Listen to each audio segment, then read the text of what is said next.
Hey guys, welcome back to the channel. It's Caleb here. I have my friend Nick, and today we will be discussing terrain, why it's important, how you set it up on your tabletops, whether it be campaign or arcade mode. Umpires and players need to know the rights and wrongs of setting up terrain. Welcome back, Nick. Welcome. Thanks for having me again. Yeah, so let's go ahead and hit our first point. So before a single piece of terrain hits the table, we need to decide what that battlefield is. So before you set up terrain, let's talk in campaigns, right? We have these Right. grand overarching campaigns, lots of maps. How do you determine what terrain is before the players to fight over? So that's kind of evolved since, as we talked last episode, how our map making skills have gotten better. Is I know at first, like whenever we did the New England campaign, right?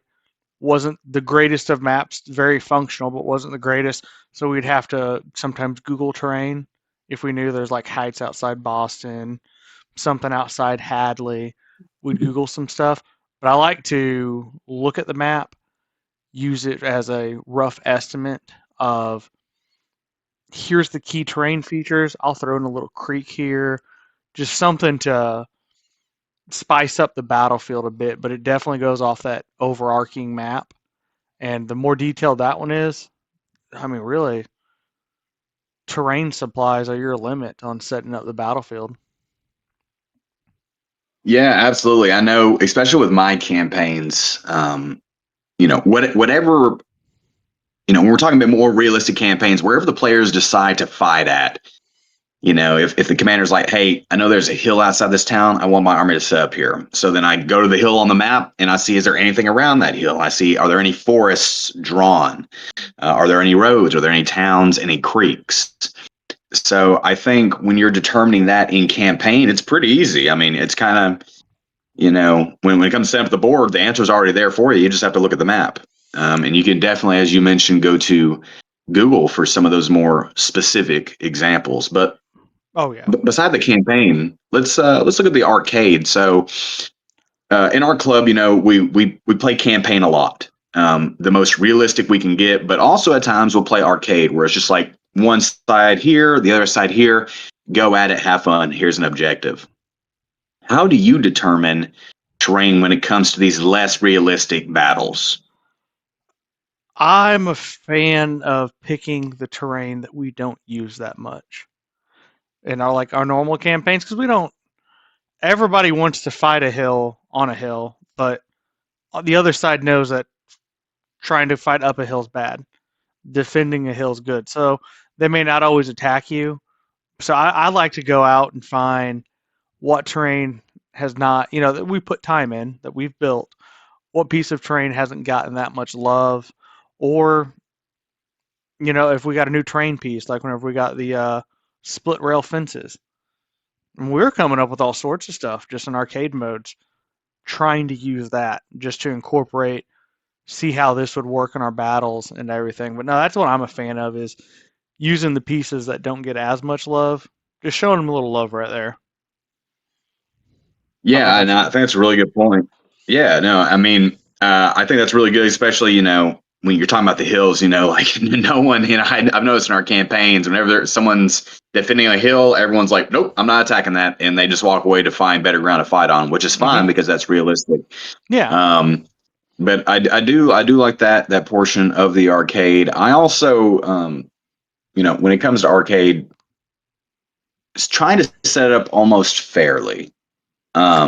Because at that Yeah. point you're not really testing the commander's maneuverability on campaign or on the map. You're just testing their tactical abilities now. Um, Yeah.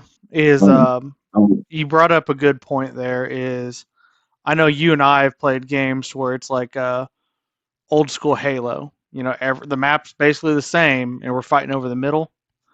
And then mhm, whenever we do rule testings, I do mm, I do always pick what is each side going to probably do the most in this campaign.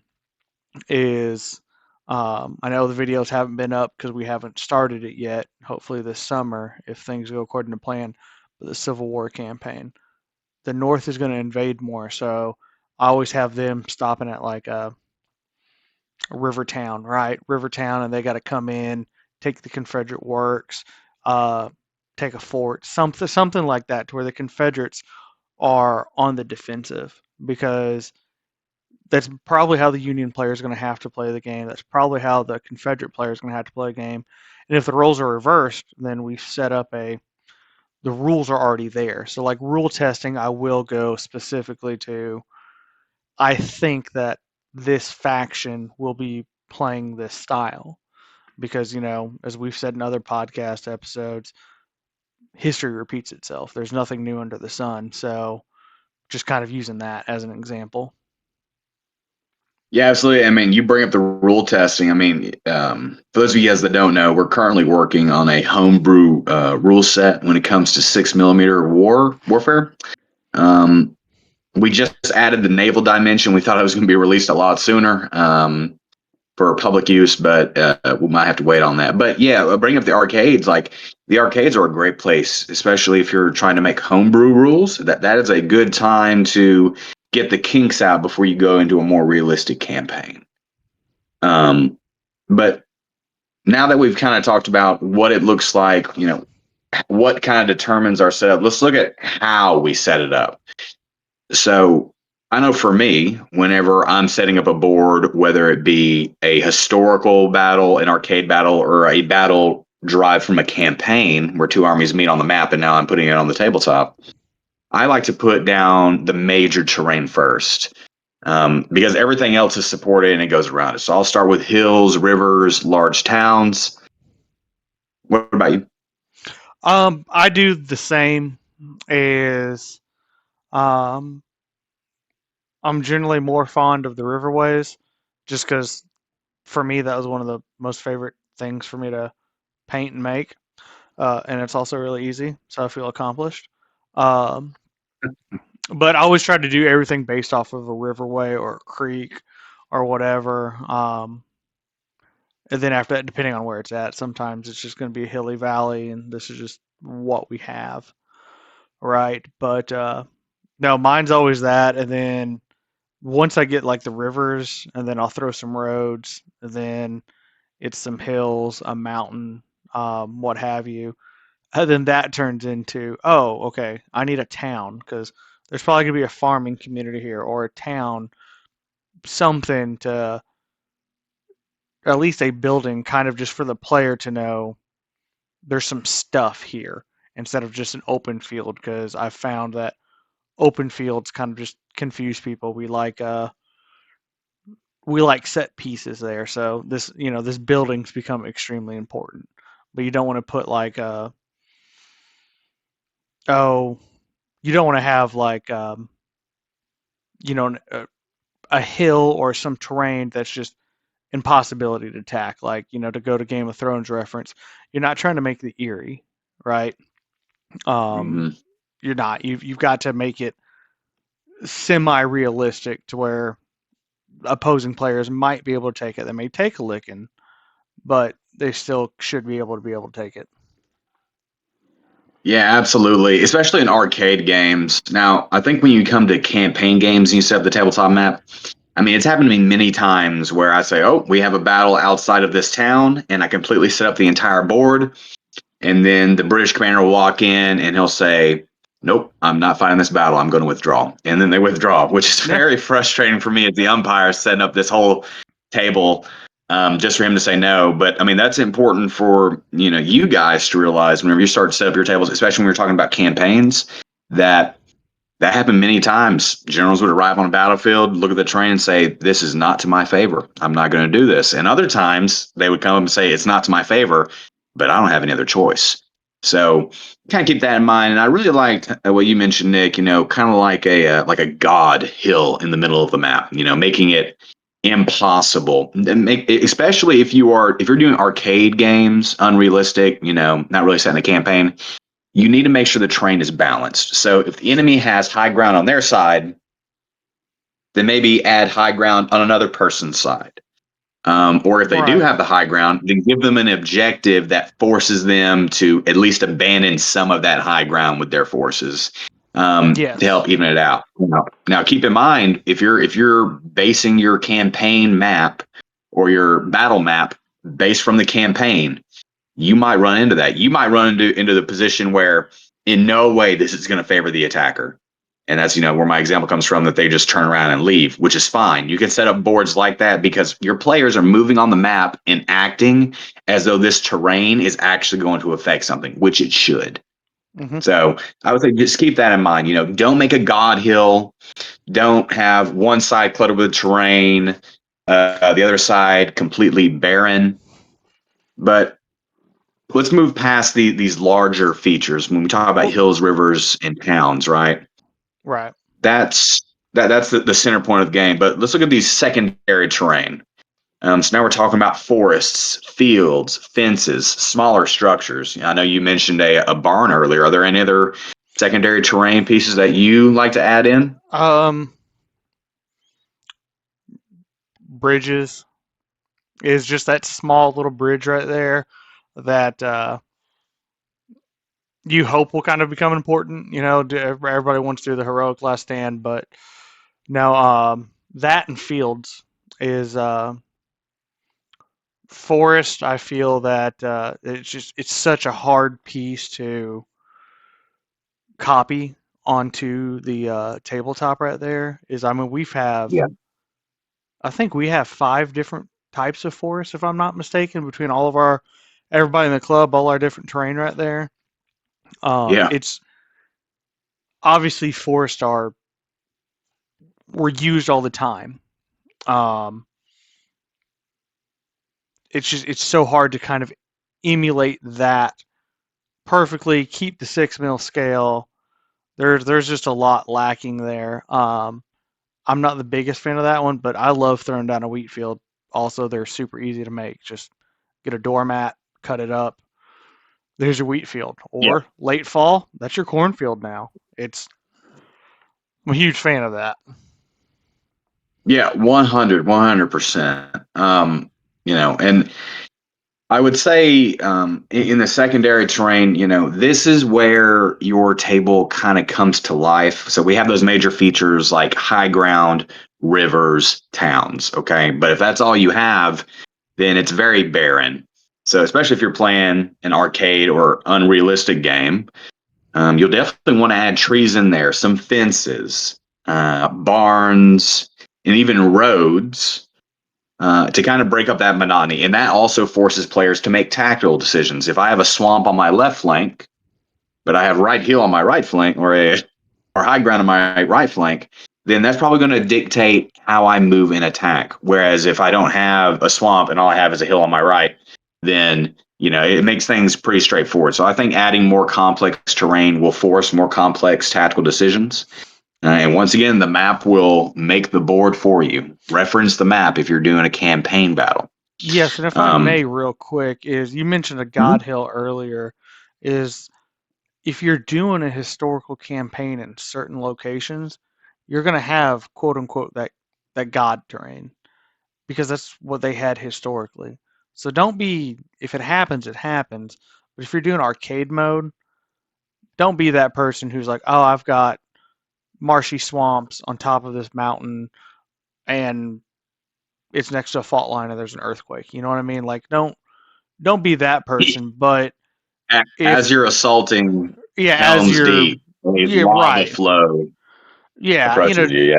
don't do anything like that. But for certain, if it's a historical one and you are there, like Gibraltar, if you're going to do a campaign for something around Gibraltar that has godlike qualities for defense, that just happens. Right. But don't make it your normal, I guess is what I was trying to say. Yeah, absolutely. And along with the terms of set at the table, this isn't. I mean, you could have this in campaign games, but let's talk objectives on the battlefield. I'm a fan How of do you those. determine? How do you determine objectives, both in campaign and in regular arcade modes of play? So arcade mode, we'll start with that one because arcade modes I find easier. Is you each have, a regiment, two regiments, a division, whatever your forces are, or whatever you have at hand. And your objective can be you need to take this high ground by turn 5, right? Or turn whatever. Um, I find those objectives to be super easy. Or if you're taking a town, okay, you have to take this town, and then the enemy gets reinforcements. They got to try to take it back. And that can be like the little objective there is I know for our Rev War ones is those objectives have always been kind of let's take a fort, let's take this, and the battles are usually over within a campaign day. Um, but whenever you go to other battles, you've got multi-day battles going on, so you've got different objectives at that time.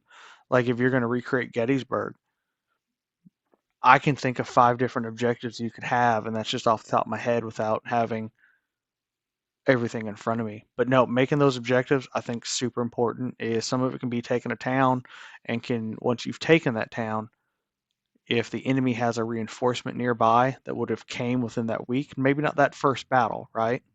Let's say that first battle happens on the first day of the campaign turn, and your campaign's a week, 2 weeks, whatever have you. If reinforcements are marching there, okay, cool.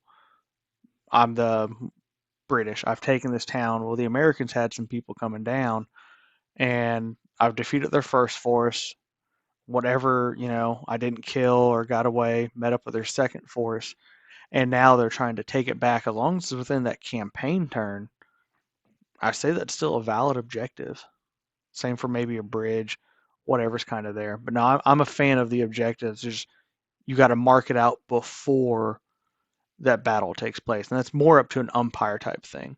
That's where the umpire can get really creative because they should have a better working knowledge of the battlefield and of the time period of that they're, dictating over. Yeah, exactly. And I think, when it comes to arcade mode, objectives are very easy to make. Hey, seize this hill. Hey, drive the enemy off the high ground, capture the town. With campaigns, your players are almost kind of determining the objectives in a way. Mm-hmm. If two forces meet on the bridge, and but the objectives can be different. In arcade mode, it'd be like, okay, both sides, your objective is to take this hill. Fight it out. But in campaign, the American objective might be, okay, I need to maintain my forces. I do not need to lose my whole army. Whereas the British Right. objective could be, okay, I'm moving to take this town. And then they just so happen onto a battlefield. And now both of them, their objectives might change in an instant, where the Americans might say, well, I didn't want to get into a battle, but this British force is really small. So I'm going to try and crush it. And now the British objective, instead of marching to that town, is, oh man, do I need to get out of here? Can I wait for reinforcements? Do I even fight this out? So I think Yep. almost in campaigns, the players almost make the objectives for you. Because Um, I'll give you one objective is I don't know if it made it to the middle colonies video because I can't watch it because it has too much quote unquote British intelligence in there. Is my cav whenever I tried to flank around is my mhm. cav ran into two other cav I think it was two other cav troops, and that became an immediate objective of, well, we need to leave. No, we're outnumbered. We're outnumbered and outclassed. We got to go. We're like right now. And I think they took some casualties because they had to make a left face and, run off the map. I don't think we actually even set up a battle for that one.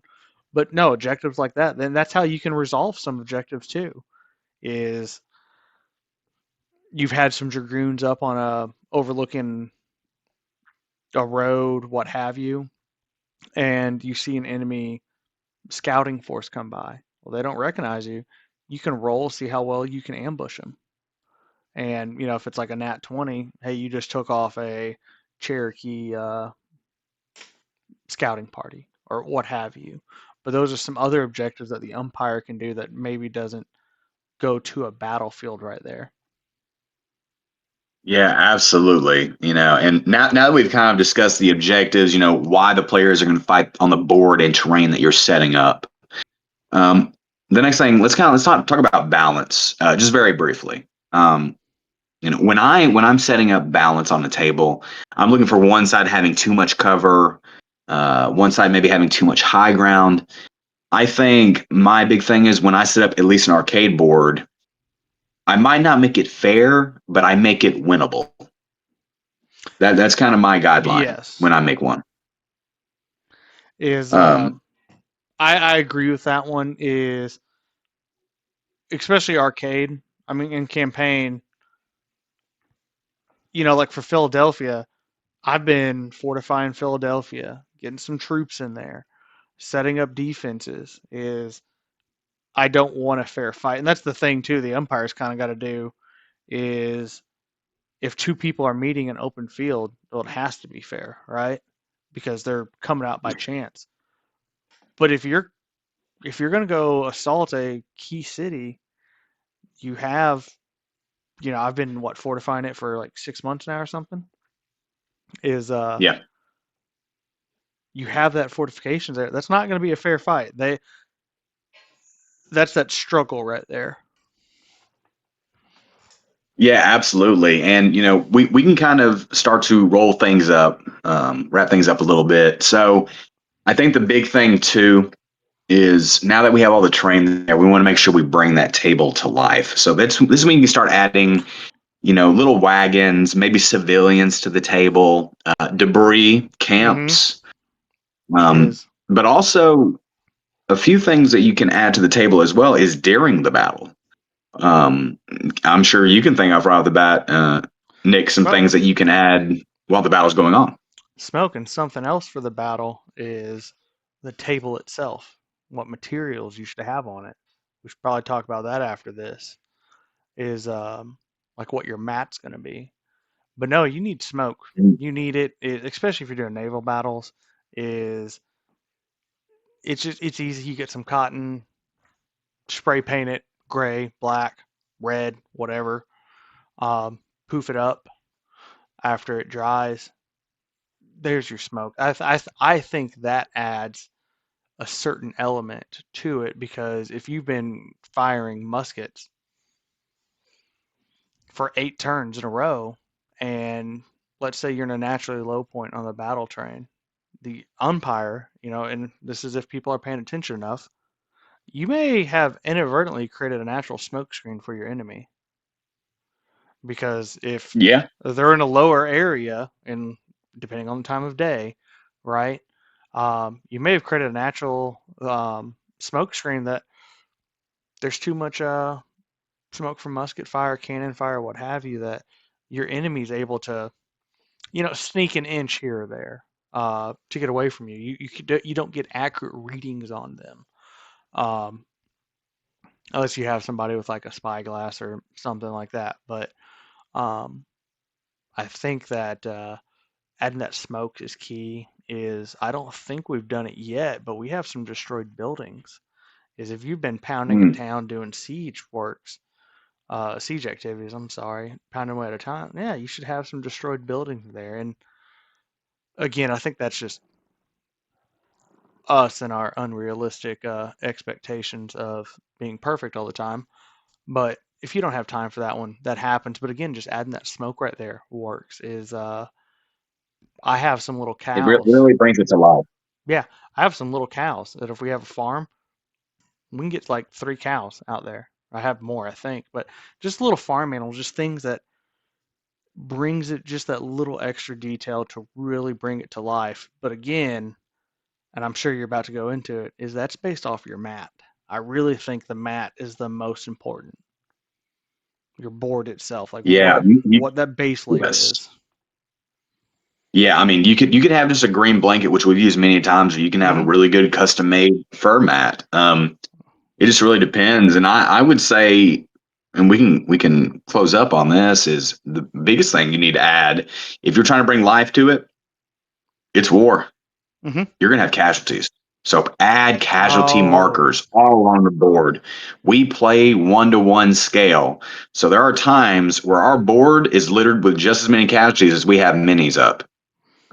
So just keep that in mind. yeah. Make casualties. And once again, this is just if you're trying to make your board look a little bit realistic, even though it's a game. The realism So, hey, helps. I forgot all about the casualties. No, that's always good. Is I was rewatching one of our videos, and I took a lot of casualties, and I got to watch a lot of my dead fake men. It was tragic for me. But no, the casualties and it really also gives helped you, show my folly. It really helped show that. yeah, and it also helps you, lets you know like how the battle has progressed across the battlefield as the battle moves across the table Mm-hmm. and changes and turns lefts, rights, and sometimes you'll fight over the exact same casualties that you took earlier in the battle. Um, but with that, just remember, at the end of the day, you're not trying to build a table; you are building a battlefield, and if you've done it right, the story's already there.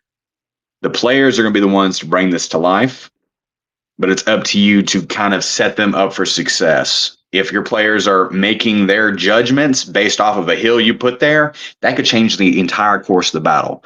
So whenever you place down any of this terrain, pay attention. With that, we will be moving on to our next topic. Nick, do you remember what our next topic is coming up? Um, it's going to be one of two things. Um, it's either going to be logistics or it's going to be logistic. No, it's logistics is what it's going to be, and that's going to throw in some supply. I mean, obviously it's supply lines, but how to maintain supply lines is if you have the minis for it, fight it out. If they're doing a cav raid, fight it out, or make it a for a campaign mode something that's kind of done, off board, roll of a dice, see how effective they are in maintaining supply lines. It should be a eye-opening episode for it, is because logistics is one of those just obscure things that's important and always has a say in it, especially if you're losing. Because I'd be like, oh, they can't maintain their supply lines, they can't do that. Um, but no, it should be a good episode. Excellent. Well, thank you guys for listening in, and stay tuned for our next episode where we talk about an army marching on its stomach. Thank you. That's it for today's episode. For battles, brushes, and everything in between, make sure you subscribe and join the community. Until next time, Generals, see you on the tabletop.